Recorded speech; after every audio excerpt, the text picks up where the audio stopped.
సంపన్నమైన, విద్యావంతులైన కుటుంబంలో 5వ కుమార్తెగా జన్మించిన జెబా క్రౌనీ గారు తన 13వ ఏట తాను ఎంతో ప్రేమించే తన ప్రియ తల్లి ప్రభువునందు నిద్రించటంతో ఎంతో కృంగుదలకు లోనవటం, దాదాపు 2 సంవత్సరములు దేవుని నుంచి ఎడబాటు పొందటం, మరొక ప్రక్క తన కన్న తండ్రికి అస్వస్థత.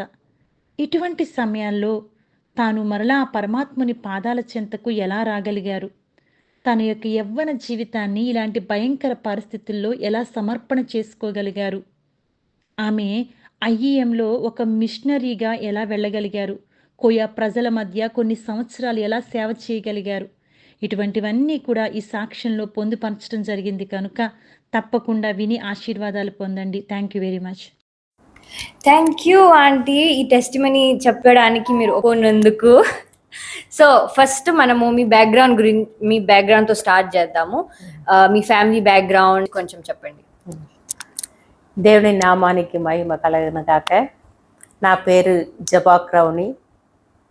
మా ఊరు తమిళనాడు, తిరునెల్వేలి డిస్ట్రిక్ట్. మా పేరెంట్స్ ఇద్దరు కూడా టీచర్స్. మా డాడీ హెడ్ మాస్టర్, మా అమ్మ కూడా టీచర్గా ఉన్నారు. మా ఇంట్లో మేము 5గురం. నేను లాస్ట్, 5th నేను. దేవుడు నన్ను సేవకు ఎన్నుకున్నాడు. తల్లి గర్భంలోనే నన్ను తెలుసుకున్నాడు. ఎట్లా నేను దేవుని నమ్ముకున్నాను అని విషయాలు మీతో పంచుకోవాలని ఆశపడుతున్నాను. నేను చిన్నప్పుడు మా స్కూల్లోనే చదువుతున్నాను. అప్పుడు 8th స్టాండర్డ్ చదువుతున్నప్పుడు మా అమ్మ నాకు క్లాస్ టీచర్గా ఉండేది. మా అమ్మ ఎప్పుడు కూడా ప్రార్థన చేస్తూనే ఉంటుంది. మంచి ప్రేయర్ వారియర్. అది కాకుండా ఎప్పుడు కూడా సువార్త కూడా మా విలేజ్లో, మా స్కూల్లో కూడా చెప్తూనే ఉంటారు. అట్లా ఉన్నప్పుడు ఒకరోజు మా అమ్మ సడన్గా దేవుని దగ్గరికి వెళ్ళిపోయారు. ఆ విషయం నాకు చాలా బాధాకరంగా ఉండేది. దేవుడు ఎందుకు మా అమ్మని తీసుకున్నారు? ఎప్పుడు కూడా మా అమ్మ స్వార్థ చెప్పినప్పుడు జీవం కల దేవుడు అని ఆ మాట ఎప్పుడు కూడా వాడుతూనే ఉంటారు. అట్లా ఉన్నప్పుడు ఈ దేవుడు ఎందుకు మా అమ్మకు జీవం ఇవ్వలేదు, ఎందుకు దేవుడు తీసుకున్నారా అనేసి నాకు ఒక బాధ. ఇంకొకటి ఒక పెద్ద క్వశ్చన్ కూడా నా జీవితంలో అది వచ్చింది. అట్లే నేను ఒక 2 years 2 సంవత్సరాలుగా దేవుణ్ణి వెతకకుండా దూరంగా అయిపోయాను. నేను 10th చదువుతున్నప్పుడు కూడా నేను 10thలో కూడా నేను ఫెయిల్ అయిపోయాను. ఇంకా అది ఒక బాధ అయిపోయినాయి. అమ్మ లేదని ఒక బాధ. ఇంకొకటి మా డాడీ కూడా సిక్ అయిపోయారు. హార్ట్ అటాక్ వచ్చి చాలా సీరియస్ అయిపోయారు. ఇవంతా నాకు నా జీవితంలో చాలా బాధ వేసింది. అప్పుడు నేను ఒకరోజు దేవా, నా జీవితం నేను ఎట్లా ముందుకెళ్ళాలా అనేసి చాలా బాధతో నేను ఉన్నప్పుడు దేవుడు నాతో పాట ద్వారా మాట్లాడాడు. ఎట్లంటే, నేను ఉన్నాను నీకు ఆదరణగా, నేను ఉన్నాను, నీ అనాథ కాదు, నేనే నీకు తల్లి తండ్రి అనేసి ఆ పాట ద్వారా దేవుడు నాతో మాట్లాడటం జరిగినది. అప్పుడు నేను దేవుడికి ఆ రోజే నేను మోకరించి ప్రార్థన చేశాను. దేవా, మళ్ళీ నా జీవితంలో నీ రావాలా, నేను నీతో నడవాలా, నీతో ఉండాలా అనేసి నేను తీర్మానం తీసుకున్నాను. అప్పటి నుంచి నా జీవితం మారిపోయినాయి. దేవుడికి నా జీవితాన్ని అప్పగించినాను. అలాగా మా డాడీ కూడా చాలా అద్భుతంగా దేవుడు బాగు చేశాడు. అట్లాగా నా జీవితంలో దేవుని అంగీకరించటం, దేవుని నమ్ముకోవటం, అట్లా నా జీవితంలో నేను దేవుని నమ్ముకున్నాను. సో ఆంటీ, ఇందాక మీరు అన్నారు మీ నాన్నకి మంచిగా అయినాక మీరు ఇంకా దేవుని తెలుసుకున్నారని.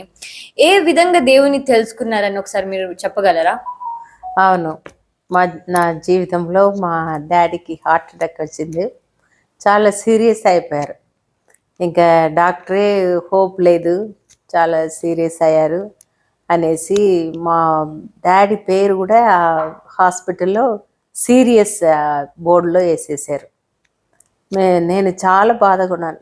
ఇందుకు ముందు మా మమ్మీ చనిపోయారు. మళ్ళీ మా డాడీ కూడా లేకపోతే నేను చాలా అనాథగా అయిపోతాను కదా అనేసి చాలా బాధతో ఉన్నాను. అప్పుడు నేను ప్రార్థన చేశాను, దేవా నిజంగా నీవు అద్భుత దేవుడు అయితే నీవు అద్భుతంగా మా డాడీని నీవు బాగు చేయాలనేసి. తర్వాత నేను ప్రార్థన చేసి నేను చర్చికి వెళ్ళి ప్రార్థన చేసుకున్నాను. దేవా నీవు గొప్ప దేవుడు, అద్భుతం చేయగలుగుతావు అనేసి నేను ప్రార్థన చేసి హాస్పిటల్కి వెళ్ళాక అద్భుతంగా దేవుడు మా డాడీని స్వస్థత ఇచ్చాడు. మా డాడీకి ఎట్లా అంటే మా డాడీ సీరియస్గా ఉన్నాడని ఆ బోర్డులో రాసింది, కానీ అక్కడ వెళ్ళి చూస్తే మా డాడీ పేరు లేదు.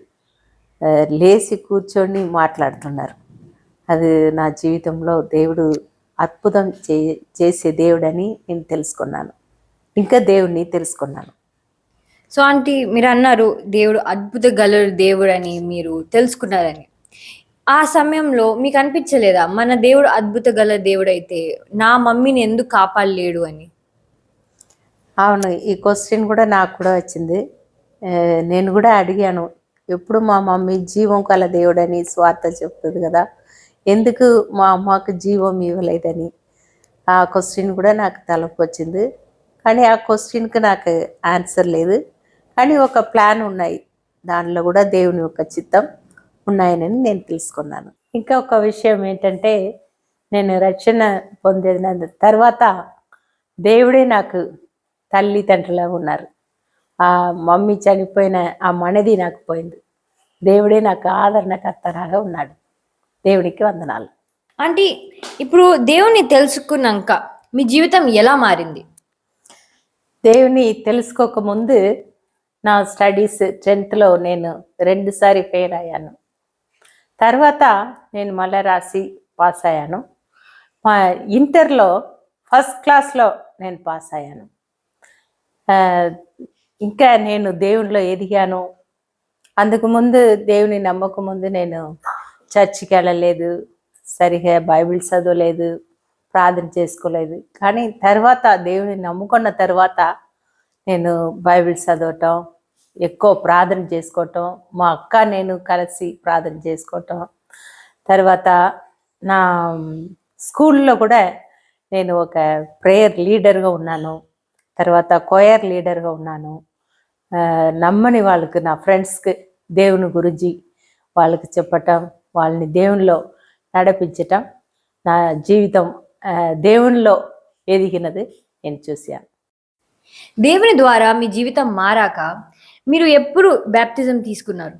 నేను డిగ్రీ చదువుతున్నప్పుడు ఒక సిస్టర్ నాకు వచ్చి చెప్పారండి, బ్యాప్టిజం తీసుకోవాలా అనేసి. అప్పుడు నేను బ్యాప్టిజం నేను తీసుకున్నాను. అంటే సంపూర్ణ సేవకి పిలుపు మీకు ఎలా వచ్చింది? నేను డిగ్రీ 3rd year చదువుతున్నప్పుడు ఆ సమ్మర్ హాలిడేస్లో EU అని స్టూడెంట్స్ మధ్యలో సేవ జరుగుతూనే ఉంటాయి. నేను అప్పుడప్పుడు నా కాలేజ్ చదువుతున్నప్పుడు ఆ EU మీటింగ్స్లో నేను వెళ్ళి వాళ్ళతో కలిసి ఉంటాను. అప్పుడు ఆ EU ద్వారా మిషనరీ క్యాంప్ అని పెడతారు. 10 days ఆ క్యాంప్ జరుగుతాయి.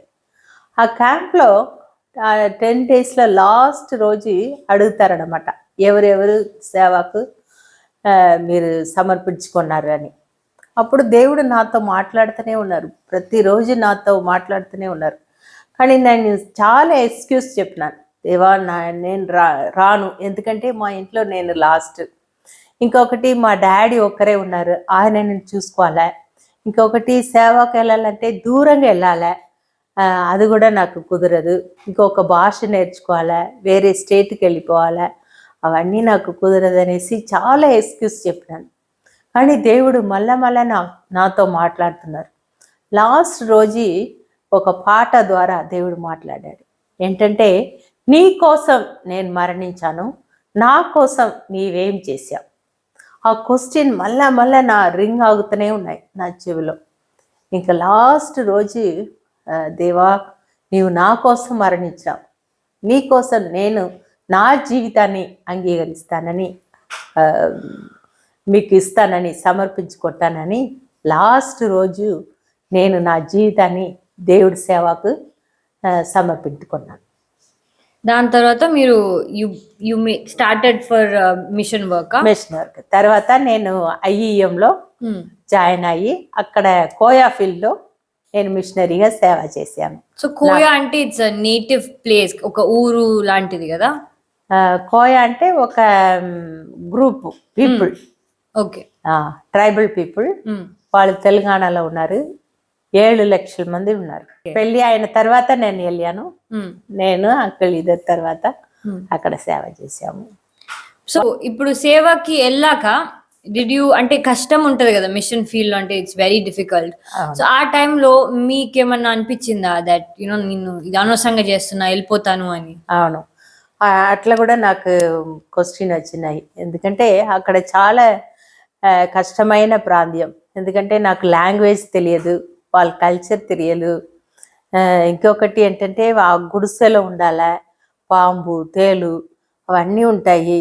అవన్నీ నేను చూసి మళ్ళీ వెనక్కి వెళ్ళిపోవాలనేసి నా మనసు వచ్చింది.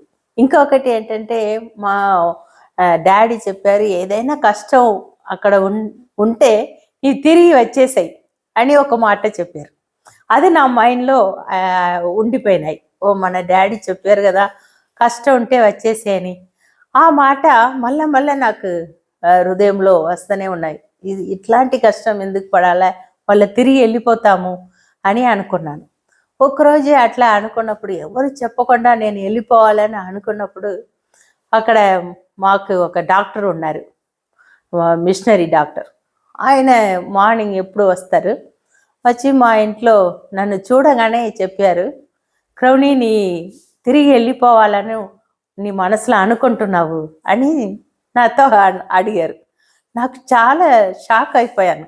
ఎట్లా ఆయనకు తెలుసు, నేను హృదయంలో అనుకున్నాను, ఆయనకి ఎట్లా తెలుసు అనేసి షాక్ అయిపోయి, నేను లేదు నేను అట్లా అనుకోలేదు అనేసి అబద్ధం చెప్పేశాను.